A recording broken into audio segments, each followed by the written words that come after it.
So, every week leading up to the release of the Batman on March 4th, we have been, deep diving, kind of discussing all the Batman film iterations. We started with Batman 89. Last week we did Returns, and this week we are covering both Schumacher films. Do we have to? Yeah. Yes, we do. Batman and Robin, and Batman Forever first, and then Batman and Robin. Yes. My brain wasn't working for a moment. Val Kilmer and George Clooney. All right, so initial thoughts of the two. Val Kilmer is, in my opinion, the better Batman. Yes, I think that's an easy one. That's just right off the bat. Chris O'Donnell was not needed in any. He should have been cast differently. Yeah. So how are we going to do this? We're going to talk about both movies just in unison? Just go back and forth?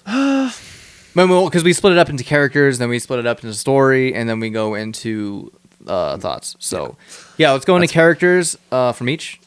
Okay, so obviously... Well, I guess, wait, do we have any background we want to give them both of these first? Okay, so here's what we'll do. Background first. So, Tim Burton ended up doing gangbusters money-wise for the first two films. Yeah. Doing fantastic. The biggest issue and why we ended up getting a Schumacher franchise instead of a third or fourth film in Tim Burton's series is literally it comes down to McDonald's and marketing toys to children. Yeah. Because... And I think marketing toys in general. Yeah. But they got a lot of pushback after McDonald's released toys that were associated with Batman Returns. And they were too dark for children, and parents weren't super happy, and they didn't sell well. Mm-hmm. So they had to take some steps back and market towards children, make everything brighter and happier and cheesier and campier. Yeah. Basically bringing us all the way back to 1966. Yeah. With a little bit less of the bang and the pow, but it still felt like it was there. Yeah, and like one of the main things is like the amount of times they like changed suits in the movies was specifically to have different variations of toys. Yeah, 100%. Yeah. Especially in Batman and Robin. Yeah. Batman that was had the worst offender. 2 or 3? Yeah. And plus you got to make a whole nother toy with the ice skates. Yep. Let's kick some ice. There was even a toy that came with that surfboard they flew through the air with too. Yep. Yeah. There were so many toys for those movies. They were made to sell toys. Yeah. Because they wanted to get away from that darker tone that Tim Burton had established to bring in to be for the toy thing and to also be more accessible for a wider audience, I think. Because I think at that point after Returns, the audience kind of dwindled down because of that. 100%. So the biggest thing we can say, obviously, is the biggest difference between the two films that we're talking about today, Forever and Batman and Robin, there are different Batmen. Yeah. Val Kilmer and George Clooney, obviously. Both felt very inconsequential, especially because of the fact that neither got a sequel. And technically, they're sequels to each other. Yeah, Batman and Robin is a sequel to Forever. So, and you get a fucking Nicole Kidman in Batman Forever. Yeah. I forget her name in the movie, too. I know it. Give me... Chase Meridian. Okay. Which is a wild fucking name. It's a fucking wild name. That's a wild name to remember. If I hadn't watched the film in the last year, I would have not remembered. You could win a game show with that fucking answer. Yeah, 100%.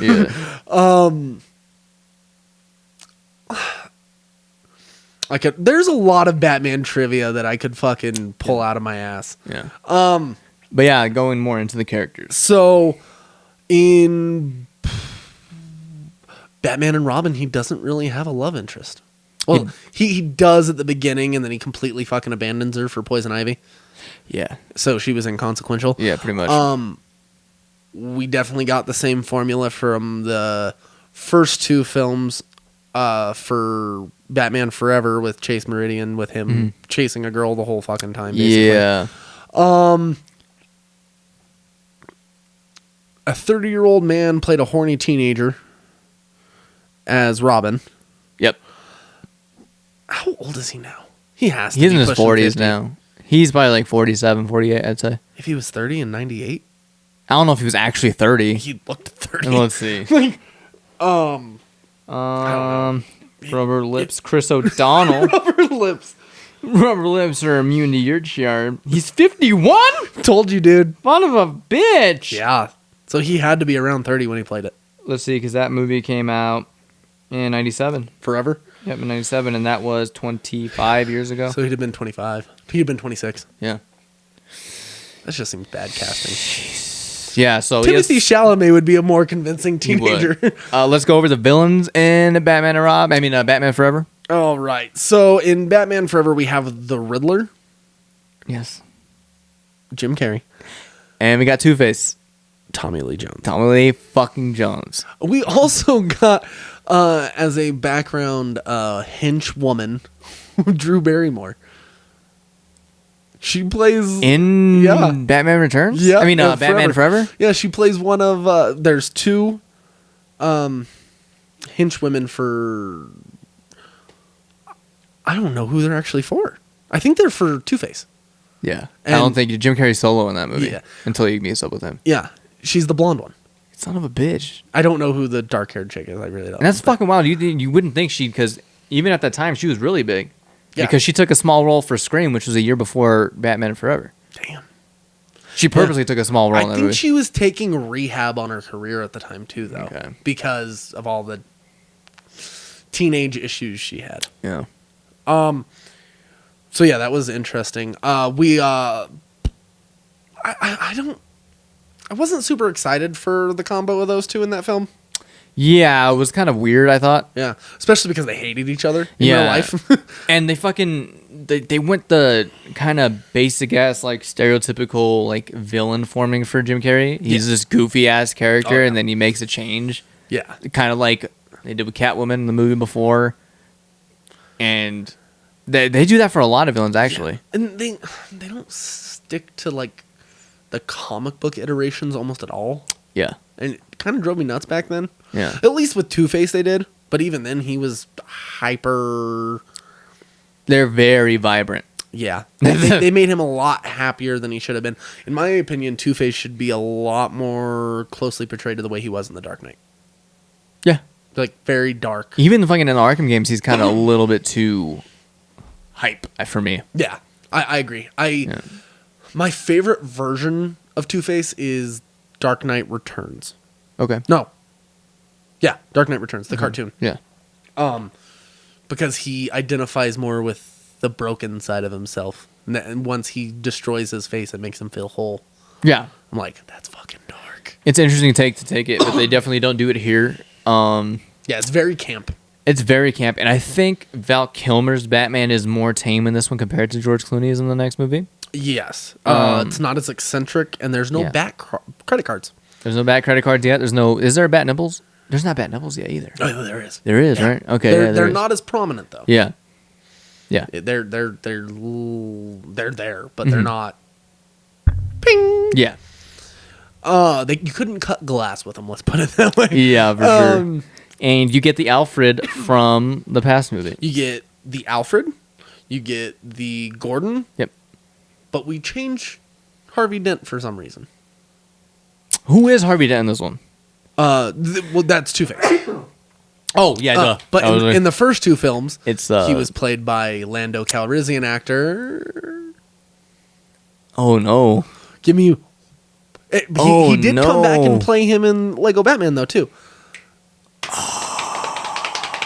I feel horrible for, like... No, do not look it up. I'm doing it for me. I swear to God. I'm doing it for me. His name was Robert Paulson. His name is, don't fucking say it. Jesus Christ. Why can't I think of your name? Oh, no. No. Don't give me that look. Give me 20 seconds, and if I don't I'll get it... tell you this. There's 3 names. If I don't get it in 15 seconds... Okay, 1, 2, 3, 4. Jesus Christ. 6, 7, 8, 9. Just fucking go. Billy D. Williams. Good God. Yeah. I couldn't get it. He was a Harvey Dent. We didn't get to see him as Two-Face ever. Yeah. Because of what happened, but Yeah. now we got Tommy Lee Jones. What a poor fucking shake for that guy. Yeah. What you think? You would think, actor-wise, Tommy Lee Jones would be a good Two-Face. And back honestly, then. he wasn't a bad pick. It's It's just the way the character was written Yes. and direction-wise. Yeah. Even Jim Carrey, if he was a little more tame in a different movie, he might have been a good Riddler. Oh, yeah, 100%. Yeah. But the Jim Carrey of the time definitely fit for this iteration of the Riddler. Was Tim Burton in this film? No. What movie was he at the end of? What? He was a prisoner or prison guard. In a Batman movie. Towards the end, I'm pretty sure. I think you're smoking mids. Who?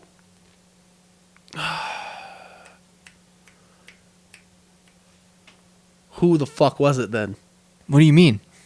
I'm pretty sure it was at the end of Batman Forever. Someone plays a prison guard, and it was. Sure as fuck wasn't Tim Burton, because I'm pretty sure he was salty at the time. Oh, I mean, that's what I'm trying to figure out. Like, Tim Burton at the end of a Batman movie.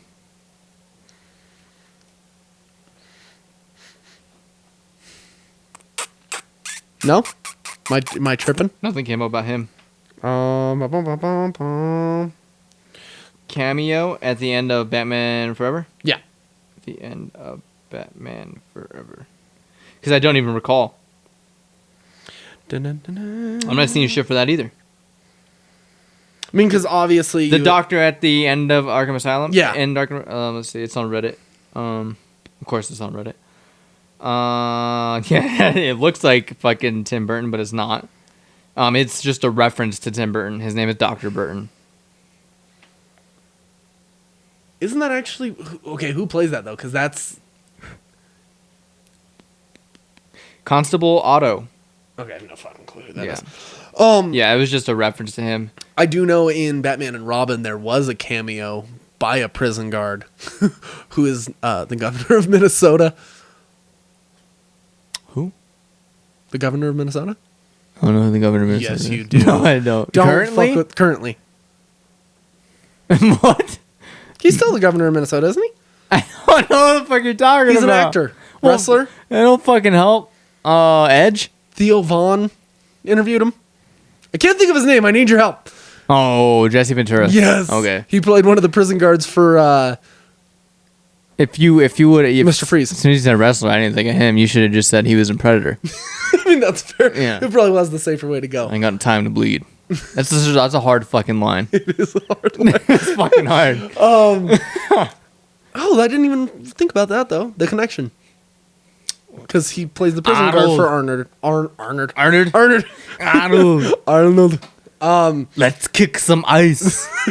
Okay, there were cheesy lines in both films. There was, but he took it a step up in Batman and Robin. Batman and Robin takes the cake out You of remember it the too. neon bikers? The neon biker gang? Which we're getting homage to in the Batman. Yeah, in a way, because they do look neon to me, They- even though they're white and black. Yeah, they just have that same aesthetic. Yeah. And we still don't know who they work for. They could be just on their own, too. You never know. Because I don't see any symbolism on their jackets or anything. I'm not saying they're Joker, because I don't think they are. No, They're not Penguins, because he's not a boss yet. it seems like more of like a. It seems like it would be easier to connect them to like Anarchy or something like that. Like it just doesn't feel like a top tier boss. You know what I mean? Yeah, but like I said, what if they're just on their own? I mean, that would make sense too. It happens. They're just a gang. Or they're a part of something that just completely blows your fucking balls off in the movie.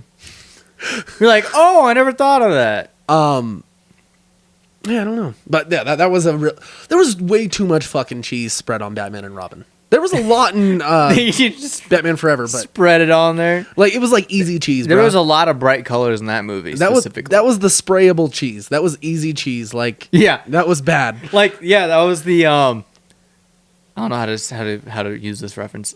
This analogy. Do it. The Batman and Robin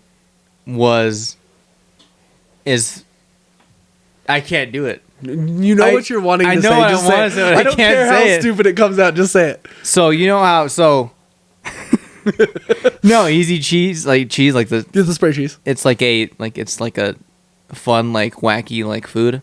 Yeah. That's what Batman and Robin is. Yeah. Batman and Robin is the easy cheese of superhero films. Yes. That's Okay. fair. There you go. There we go. That's what that is. Well, It's the silly string of fucking. If that's the case, what is Batman Returns? Or Batman Forever? Ooh, okay. Something not as. If we're talking food products. Kraft singles? No. String cheese. Okay. It's like fun, but it's.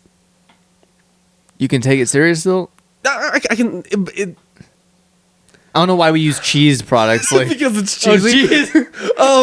That's the only correlation I can make. I don't know. I mean, I think that's fair. And then, like, Unlunchable? Michael Keaton's 1989 is like Gouda. What the fuck is Gouda? It's like some rich cheese, bruh. Damn. Okay, No, then Batman Returns would be fucking. Brie. No, bro. It'd be cheese you can't eat. Provolone. Like some really like. Stinky cheese. It's blue cheese. No, like something really strong. Blue cheese. Okay, yeah, blue cheese. Or what would you call Nolan shit then? Like Munster cheese? American cheese? Feels more British. Okay, I don't know what kind Feels of cheese they got. snobby. Yeah, it feels snobby. I don't know what kind of cheese they got over there. though. Like Brie is like a snobbier cheese. Okay, maybe Brie. But those aren't cheese movies though, so you can't use cheese. But that's the thing. That there's cheese in every superhero film. There's no cheese in Dark It's Knight. just how sophisticated What cheese it was? is. We're not going to go into this yet. We'll We're rate on our the cheese. Schumacher movies now. All right, so I know you want to move on, I but know. Obviously, so and then Batman and Robin, we have let's go to the three villains. different villains. Yes. We have Poison Ivy We got Bane. and Arnold. Arnold. It wasn't even Mr. Freeze. We have a man who needs to be in a ice suit at all times smoking cigars. Yeah, and they're watching. I forgot what that Christmas movie is called that they're watching. I used to watch it all the time. I have VHS. It's the claymation Santa Claus film, and you have... and you got the fire guy, and you got the ice guy, Ice Meister. I'm Mr. White Christmas. That movie gives me the I'm Mr. heebie-jeebies Snow. because it like brings back memories of when I was a kid watching it. Uh-oh. No, you know how something's so nostalgic that it makes you sick. Oh, okay. I was worried you were going to... No, Okay. that's something else. But yeah, so yeah, he's watching that movie and he's dancing to it. There's a cameo, a chick who plays his assistant. Vivica A. Fox. Yes, which is Is wild. Is that really her name? Yeah, Vivica I A. pulled Fox. that right out of my ass. Yeah, That's her. Yeah, I was surprised to see her in there. They get a lot of big names to play nothing characters. Yeah. It's wild. Once again, same Alfred, same fucking Gordon in this movie too. Yes. This This is where you get the back credit card line and the rubber lips line. never leave the K without it. Which I still think would be a fire ass fucking scene, including with all the Batman. I never want to see George Clooney suit up again.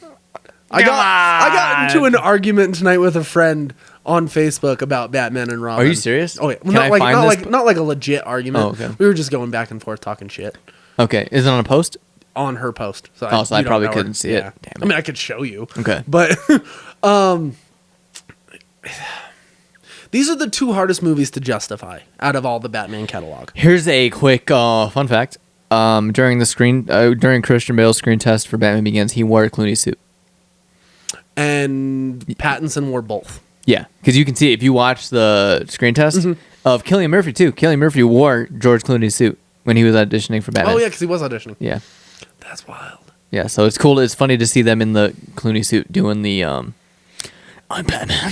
So do you think we'll ever see the screen test for Robert Pattinson what was Nick? Oh, Nicholas Hoult. Yes, I hope so. that'd be interesting. Nicholas Hoult wouldn't have been a bad choice if Robert couldn't do it. I agree, But I want still Robert's don't- the top I choice. still wouldn't have picked him though. Really? I like him. I've seen him in too few things that don't have enough range. Okay. Because he played that zombie in Warm Bodies and then Beast in the inferior X-Men movie. Yes, and I'm going to stop you right there before we get too far.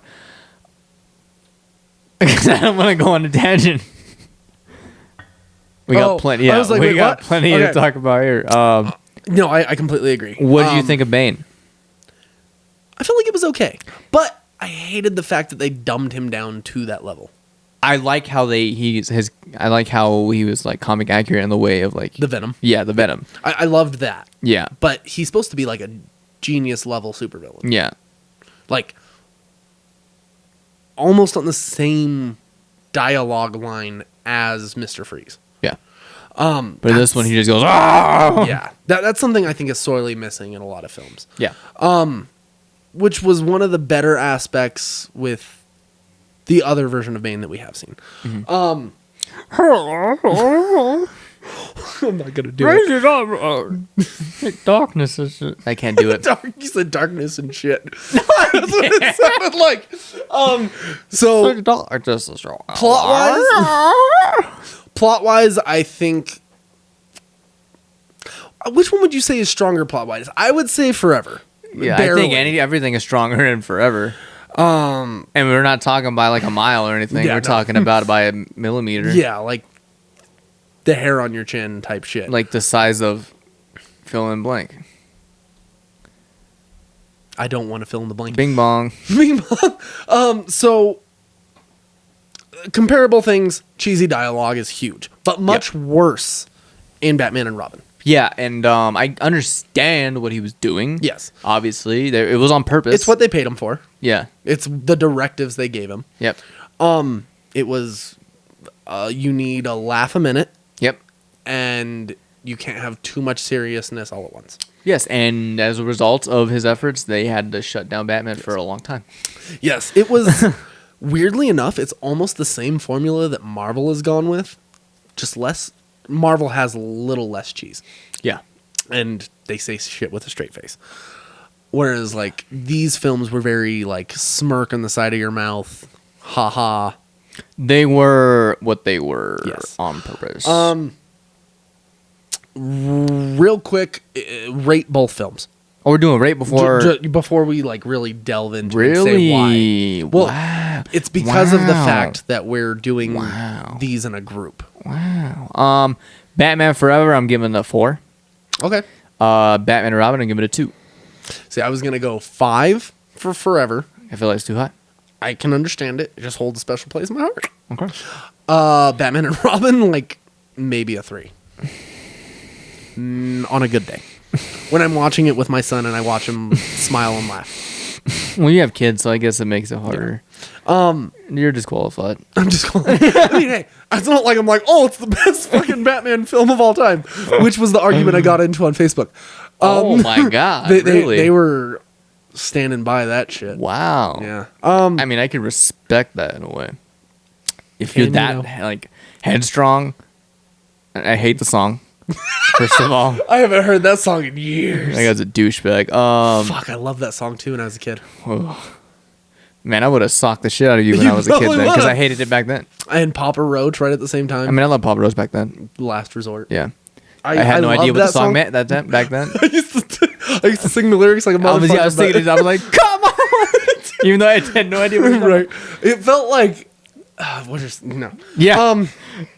So, story. Give us the basic story outline of both movies.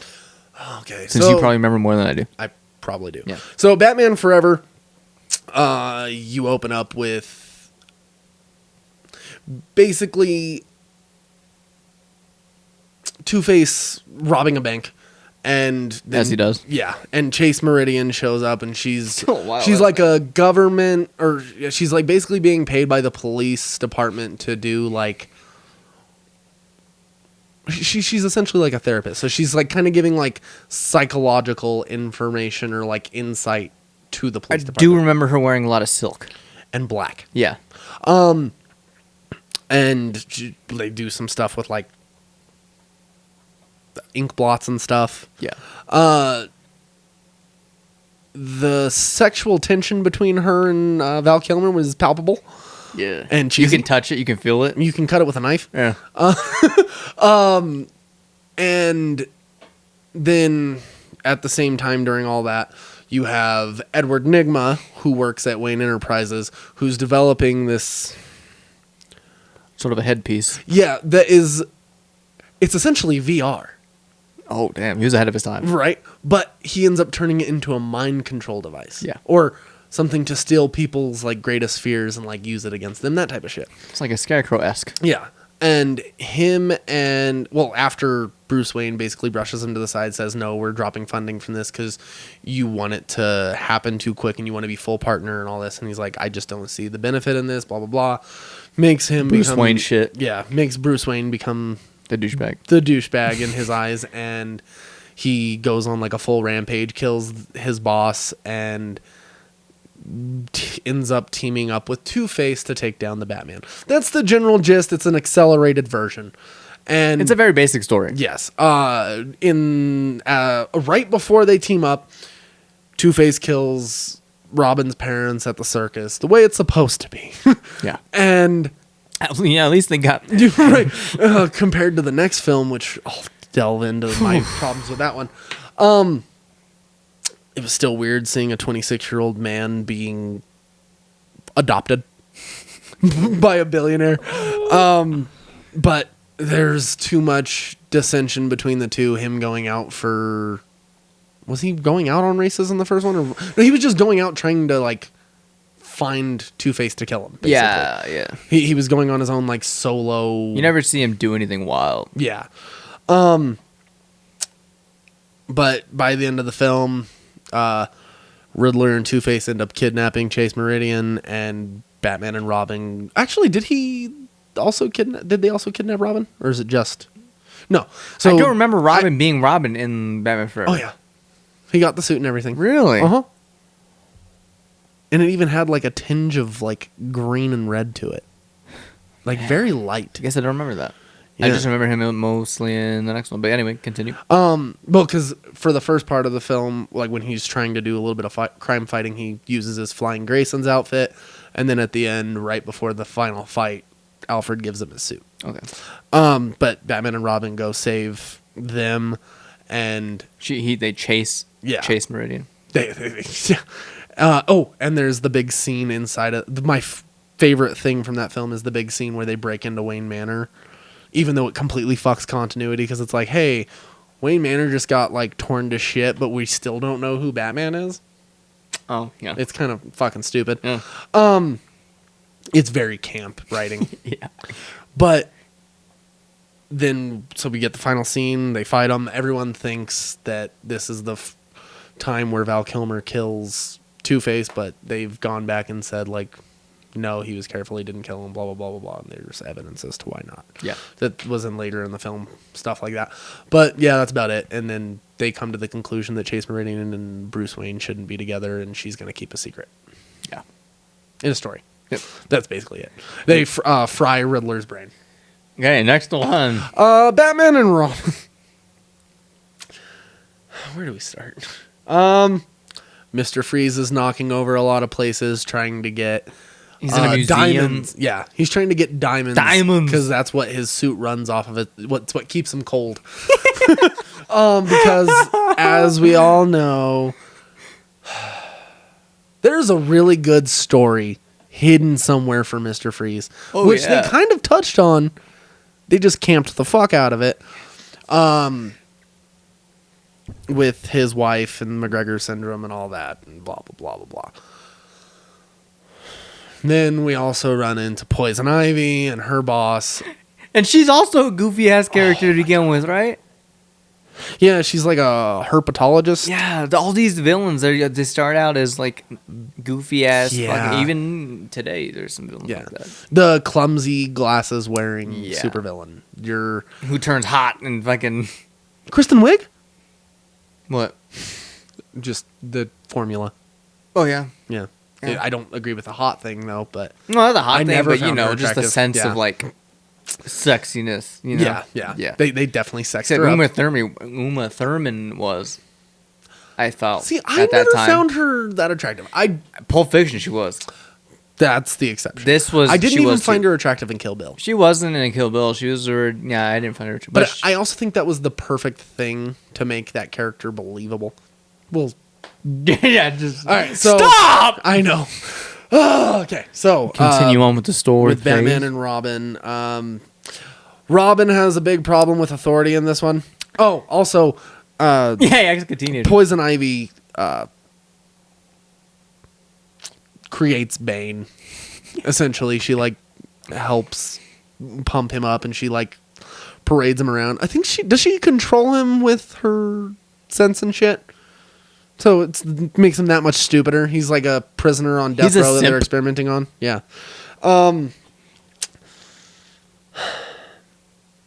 Batman. This one's just really hard to like find. Like, it's hard. Yeah, it's wicked hard. So like I said, Robin has a problem listening to Batman because he wants to be taken seriously as his own man type shit in this one. He's angsty. Yeah. I'm sorry, I threw up in my mouth a little bit. He's like MGK. Oh my god. He's like over 30 trying to make like angsty teen music. Yeah. Same thing. Same deal. Yeah. And then he gets frozen by Mr. Freeze, and then all that shit. And so then you get it? I know. It's so hard, dude. Like to justify even talking about this. So and then the basic plot goes from there. Mr. Freeze, I almost called him Sub-Zero. Mr. Freeze, it's the name of Poison the Ivy, it is, and Bane all team up together to basically take over Gotham and take out Batman and Robin. Typical like Batman. I mean, just any superhero villain. We need to take over the city. Yeah, essentially. Mr. Freeze wants to turn everything to ice. The Ice Age. Oh no, it's what killed the dinosaurs. The Ice Age. Like, it wasn't even funny. Like, let's kick some ice. At least that one, like, you can smirk at it. The Ice Age joke was fucking awful. And the Ice Age didn't even kill the dinosaurs, first of all. It was the meteorites. You fuck. And he says, freeze. Freeze. Yeah. The rubber lips line. Oh, and the biggest problem with this film. If you're going to introduce Batgirl, oh my god, you'd think they'd go at least a little bit more comic book continuity accurate. Oh, but she's the niece of Alfred. But they kept her first name the same. Yeah, Barbara. Why did she show up anyway? I forget. Because he's sick, right? Alfred's sick. To take care. But she doesn't know he's sick. She comes to visit, and then she starts going on those races and stuff like that. With the neon people. Yeah. She becomes a problem. But there's no real reason for her to be there other than to push the story forward for She only have a Alfred. fucking cowl. She has the mask. Oh, yeah. Yeah, she just has the mask. The eye mask. The domino mask. Yeah. Yeah, there's really no point for her to be in there other than to show the shot of her butt and her boobs in the suit. Like, that's literally felt like the only reason that she was put in there. Let's accentuate these areas. God. It feels gross. It does. It feels very pervy. Yeah, even the fucking Batman and Robin's bulges are accentuated. Yep, very much so. Yeah. It's disturbing. Yeah. But yeah, so that's the basic gist, and then you get the whole dissension between Mr. Freeze and Poison Ivy because she killed his wife, all that stuff. And honestly, that's the basic gist of the film. There's not a whole lot else to it. Yep. It's just really hard to get through. Yeah. While you're talking about it. When you're a kid and you're watching it, it's fun. Accepting what's happening. Yeah, it is what it is. It's like watching Power Rangers when you're a kid. But, oh, dude, that was my shit. Me too. Power Rangers in Space, that was my main one. Mm-hmm. I love the original lineup of Power Rangers. Oh, from like Mighty the Morphin Dino, Power yeah. Rangers, yeah. And Ivan Ooze. The ones I remember, without getting too deep into this, the ones I remember the most were Power Rangers in Space, Power Rangers Wild Force? Yep, I remember those. And Power Rangers, the one with the time. Time Force, I think. Yeah. Something like that. Those are the three I watched the most. Okay. That makes sense. So yeah, this one just doesn't rate up there for me. It's I can by far the lowest one. And yeah, this is after this movie. Like I said, they go from this is 97. So from 97 to 2005, there's a huge ass break of Batman films. Yes. And for this exact reason, like they were like, all right, we fucked up. Yeah, they created Batman fatigue that hadn't been seen since 1966. Yeah, and even then, people didn't want that show to end. Yep. It only ended. This is the thing that kills me with that show. You know why that show ended? Why? Because every episode they couldn't quit blowing their sets up and destroying them, and it cost was it CBS too much money to keep reinvesting in all of their sets because they kept destroying them. They're like, we're just gonna call it here because it's not making any money. Fun fact: Sid Haig was in a couple episodes of that show. For real? Who did he play? I don't Just remember, but I small know. character, Yeah, he was in the show. He was like just a little henchman or something. I wish he had more like big roles that he was known for. He was so underrated. Captain He'll always Spaulding be Captain is my Spaulding. shit. Yeah, So fucking good. I wish he got his own solo movie. I know. It'd have been perfect. Yeah, but yeah, and this ruined Batman so much that when they were talking about rebooting it, people like really worried about it. Mm-hmm. I can see why. They were like, "What the fuck is gonna happen?" And then next week we'll get into how they fucking Revived Batman. it. Yes. And revived, well, because superhero movies at this point anyway weren't doing that great. No. The only great ones were the original X-Men, Spider-Man. X2, and Spider-Man. And after that, it was just a bunch of cheese all over the fucking place. Yeah. And this came out, and This came out right after Spider-Man 3, which had dropped people's expectations. no, this came out before Spider-Man 3. 2005.